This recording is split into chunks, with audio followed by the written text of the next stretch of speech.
In other news this afternoon, a big story. It seems stranger than fiction when we told you about reports of an attempted carjacking of a marked police car. Today, the St. Louis Circuit Attorney's Office says it does appear in their eyes that the story was made up. Police, though, have a different story still after hearing about the video. We've got the video evidence from Fox File investigator Chris Hayes. Chris.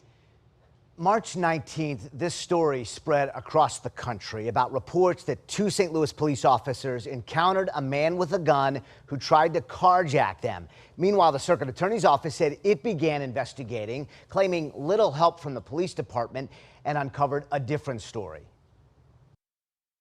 If not for police body-worn cameras and business security camera footage, the truth of this matter would have never seen the light of day.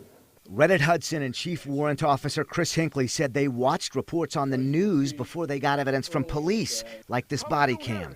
He walked up to my car and put the gun like this at my window. Body camera footage did not capture the alleged incident because the officer was driving, but it did capture repeated claims afterwards. And came literally charging at our car with the gun out and put the gun to the window like this.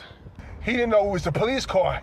He literally ran up to the car and put the gun to the window. He ran towards our car like full speed. The police car did not have a dash cam installed yet, so Warrant Officer Hinckley says the Circuit Attorney's Office worked to obtain this nearby surveillance video. This is nowhere near what he represented. Hinckley says the video shows someone trying to cross the road when a police car pulls up, and that it appears the person's hands remain at his side as he walks away. This case has been dismissed for good reason.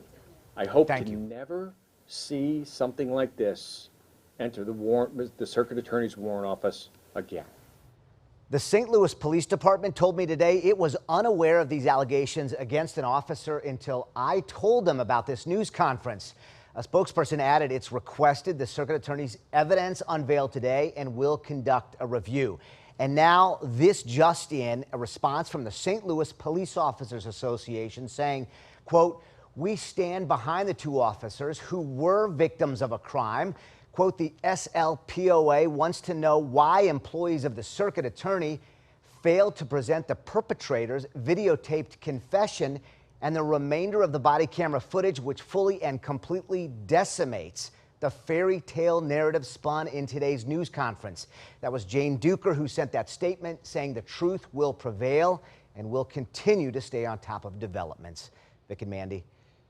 Chris, this is just one of those stories that's continuing to develop. Are police going to talk about this, do you think, and be able to provide more evidence? We'd love to get that response. It was surprising to hear the St. Louis Police Department say they didn't know about the allegations. Right. And there seems like, once again, we have two sides completely disagreeing, looking at similar video, at least video, that we've seen so far. One of the things that may raise questions is the fact that the police car does block a view of the alleged suspect, so we don't know if this could be something where prosecutors say they just didn't have enough evidence and police still say that it happened. Okay. All right. I know you'll continue to stay on top of it, Chris. Appreciate it, Chris. Thank you.